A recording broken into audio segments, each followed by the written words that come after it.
All right, hey Matt. So thanks for joining us. Hopefully through this chat we can help our clients as well as your fans and other viewers watching have a better idea of what the behind the scenes is like for a professional golfer such as yourself. I'm happy to be here. Yeah, awesome. So how did you first get into golf? Whenever I was young, my dad and my mom played, and they used to be members at Mission Hills. So they'd take me up on the weekends and they'd give me plastic clubs whenever they'd go out and play 18 holes, and I'd just be swinging it on the range, wherever I could, hitting little plastic balls around, and that's when I first fell in love with it. Okay. How old were you at that time?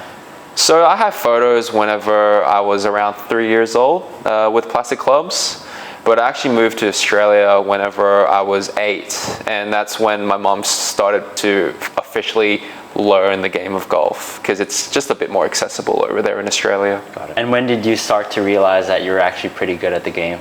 I'd say probably 15, 16. Australia has a very competitive junior scene. I would go and play, and I'd had a couple of good results, and that's when I started looking at colleges over in America and potentially wanted to turn professional after that. And did you play any other sports growing up? I think my main B sport would probably be basketball. Okay. I was a huge B-boy whenever. For it. I was actually a pretty decent three-point shooter back in the day, and I'd really loved playing basketball with my friends. That's how we got close in Australia. So when it comes to golf, what's your favorite part of the game? The mental aspect of golf is the most challenging, but almost also the most rewarding, because golf is such a lonely sport. You're always battling against the golf course. Yep. It's not someone else, right? For sure. You're battling against, wind, rain, different conditions, different lies, and it just makes it so different every single time you go out and play, and that's what I love about it. It's never the same every time. You could be playing the same golf course, but you always come out with a different score, and there's always different shots out there, and that's what I love about it. So what was your most memorable round of golf? Most memorable was I've shot 60 twice, actually. Impressive. Out at Clearwater Bay, where I'm a ambassador at. I had the opportunity once to shoot, I shot 60 once, birding the last, but the second time I shot 60 making par, and I had a 20-footer on the last, which I actually left it short. Kind of dumb of me to do that, but I left it short. But I was playing with the captain of Clearwater Bay at the time, and that was a very special memory. My goal, honestly, is to shoot 59 out there, because I think it can be done. It's a golf course that's visually very challenging, but the more you play it, the easier it gets. So hopefully I can get that done someday. For sure. Love to hear about it when it happens. Yeah. Could you tell us a little bit more about your Asian Games experience playing with all your friends from Hong Kong? Last year, Asian Games, we were lucky enough to win the bronze medal as a team with 3 of actually really close friends that I have. Terrence, Jason Hack, and Tai Chi Ko. And it was a really, really fun experience. We're all in a village type style, like the Olympics. We're all staying in the same apartment complex. Right. Me and Tai Chi actually shared a room together. Okay. So that was really fun, because pretty much after every round, all we'd do is go back and gamble on Big Two. So we'd finish golf at 4 or 5 p.m. Okay. Go have dinner straight afterwards, and we'd just be playing Big Two until 9, 10 o'clock before we had to go to bed. Yeah. So that was really fun. And it created a really unique atmosphere especially for a professional golfer, because normally you play by yourself. It's always just you figuring it out by yourself, but the Asian Games provided me an opportunity to play in a team, and it was very special because we were able to win a bronze medal together, and I'll remember it for the rest of my life. Big congrats again. Thank you, I really appreciate it. So Matt, can you tell us about your support system, both personally and professionally? Of course, I think a support system is very important in golf, especially when you're traveling a lot. My personal support system is my wife. I talk to her pretty much every single day whenever I'm on the road, and she's very important to me because she helps me keep my mind off the golf game. sometimes when you're only thinking about golf, it can really get into your mind and it can negatively affect your golf game, especially if you're just nitpicking everything. And my wife's really good because she comes from an athletic background as well. She's really good at helping me keep my mind off of it and to help me focus on other things in life that are more important than just golf. Because at the end of the day, golf is my job, right? I love it to death, but it is just, it is a means to an end. And there are more important things out there. Definitely. In terms of professional support system, you guys here at Momentum have been super helpful for me to kind of keep my body in tip-top shape. And without that, I wouldn't be playing, pain-free golf, which I have been in the past year. And I also have a golf coach, Mark Smith, and my trainer, Terrence Lee. They're both at Optimist Golf in Fortress Hill. And they've been very helpful as well, because my golf swing, 2 years ago, was actually in very bad shape. And I've been working with Mark now for probably since COVID, so about 3 years. And without him, I don't think I'd be where I am today. Terrence has been able to help me strengthen certain parts in my body that were quite weak that led me to have injuries, and now I'm pretty injury free, so that's been really beneficial as well. And I have one more coach, John Wallet. He is my short game and mental coach, and he used to be the national coach in Hong Kong, so I've known him for quite a while, but he helps me whenever on the road and I need to talk to someone about my mental game on the golf course and short game and putting. But for me, he's really good at helping me get in my right mindset to play good golf. Yeah, we're really grateful to be a part of that team as well. Yeah. And you guys have helped me a lot here since I started, so can't wait to keep it going and see new heights. Yeah, awesome. Can you give the viewers an idea about what your lifestyle is like as a tour pro? So obviously a lot of time spent away from home, traveling. What's your schedule sort of like when you're on the road versus when you're at home? Yeah, I would say on average I spend about 2 weeks every month on the road playing golf. And a typical week looks like I usually treat Monday as a travel day. I might do a workout Monday afternoon or Tuesday morning. I'll play 18 or 9 on Tuesday and Wednesday, depending on if I have a player pro-am or not. And then tournament starts Thursday, so I'll go Thursday, Friday, and then there's a 2-day cut, and then Saturday, Sunday, and then I'll either leave for the next event on the Sunday night or I go home. Right. In terms of what I do for my body on the road, I have kind of 2 workouts that I do throughout the week. The first workout's probably either on the Monday or Tuesday, and then I usually do the second workout on the Thursday or the Friday, depending on my tee times. Yeah. I usually like to work out afterwards, right, because I just don't like feeling sore and tired before I go out and play. In terms of, preventing injury and like stretching mobility, I always have a stretching routine that I do before I play every single day. And then whenever I go home, I'll if there's a physio at the tournament, I'll usually go see a physio to get some work done.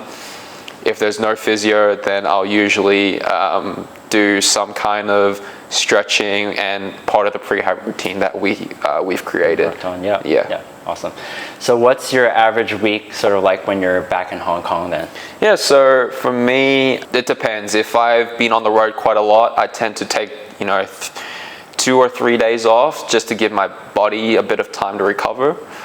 But if I was just on the road for a week, I usually will do 3 workouts I do here. I do one with my trainer at OGP in Fortress Hill, and I'll do one by myself, and I usually like doing an F45 class, which is Function 45, because it gives me a really good cardio and a HIIT workout at the same time. In terms of golf, I'll try to play 2-3 times a week.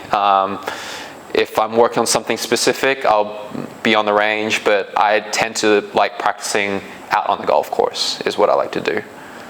When you're playing a round of golf, do you have any favorite snacks, or what's your nutrition and hydration like when you play a round of golf? Because I feel like most recreational golfers are just very familiar with the halfway house. They might have like a sandwich, an egg, and then move on. Yeah. But Is that something that you put a lot of thought and preparation into? Yeah. So I stay pretty consistent with what I eat on a golf course whenever I'm playing tournaments. So I tend to go off this rule of 5, 10, 15. So I'll eat something on hole 5, hole 10, and hole 15. And what I eat is usually I'll eat like a protein bar on hole 5, which gives me kind of energy and long-lasting carbs. I'll do some nuts on hole 10 for a bit of salt, and because you lose a lot of salt whenever you're sweating, right? Yeah. Especially in Southeast Asia. Definitely. And on hole 15, I usually like to eat a banana, just in case. A bit of sugar, just a bit of extra energy, and if I'm feeling a little bit, feel like I might cramp or something like that, the potassium in the banana is really good as well. For sure. Yeah. And in terms of hydration, I like taking any kind of electrolyte tablets. I'll try to do one of those in the front 9 and one of those in the back, depending on how much I'm sweating, of course. Yeah. And then I'll drink water throughout the round. I like to eat pretty much straight after my round because I'm always starving. Like even when I eat those 3 things, I'm always hungry. So I like to eat after my round because it's also good to get food in you so that you can recover. Definitely. And potentially help yourself play well the next day as well, because it all adds up. Definitely. Whenever we're on the road for 3-4 weeks in a row, and also playing 4 days in a row, or like multiple days in a row, so it all adds up at the end of it. So given the high volume of golf that you're playing all the time, how do you approach recovery, and how do you take care of your body while you're on the road?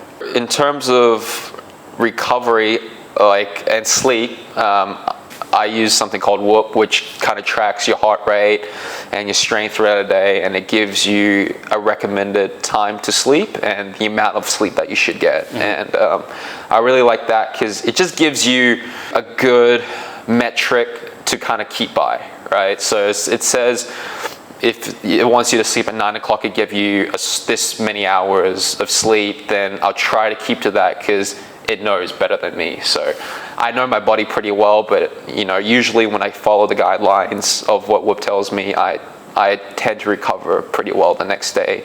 Other things I do on the road, like if they have the facilities, I'll do hot tub, ice bath as well. I think ice bath is really good for recovery for me, and I also sleep really well after I do ice bath. So if I can find one, I'll do that. And then just a lot of stretching and the prehab routines that we have to stay on top of my body. So Matt, can you tell us about your short-term and long-term goals coming up? Yeah, so in terms of short-term, I think for me, I want to get on one of, either the DP World Tour or try and regain my Asian Tour card from last year. That's definitely short-term. In terms of long-term, I want to be competing, golf's biggest stages. I want to be able to play in the majors, hopefully win one in the future if I can. Just playing against the best players in the world, because that's what drives me to be a professional golfer and what drives me to go out there and practice every day, because in my mind, I think I can get there. And with a bit of effort, bit of work, help from you, help from my other team, I think I can get there in the future. Yeah, awesome. We're definitely rooting for you here at Momentum. And I really appreciate all the help you guys have given me. So hopefully that we can get there together. Yeah, definitely. All right, so we just wanted to finish the chat off with one final question. What is your dream 4-ball? So for me, I think I grew up in Australia, so I really like banter on the golf course. It needs to be enjoyable. So I think the number one that comes to my mind is Michael Jordan. He's the greatest basketball player of all time, in my opinion. He's notoriously known to be a gambler. He talks a lot of trash on the golf course, but just the stories that he has, from his life, his experiences. If I can nitpick his brain of just 1% of anything that could help me become one of the greatest of all time. I think the second one has to be Tiger Woods. Any golfer that is in my generation will see him as the greatest of all time. And just to be able to hear stories from him or potentially learn something from him would be invaluable. The third one for me, a bit different, but it'd be Bill Gates, because he's one of the founders of one of the most influential companies. I think golf is a business, right? I'm running myself like a business, and it'd be really cool to, you know, pick his brain about how he created something so influential and how he made it so big and successful. So that'd be really cool. Sounds like an awesome flight. Yeah, it'd be fun. Thank you so much for your time, Matthew. I appreciate it. All the best. Thank you.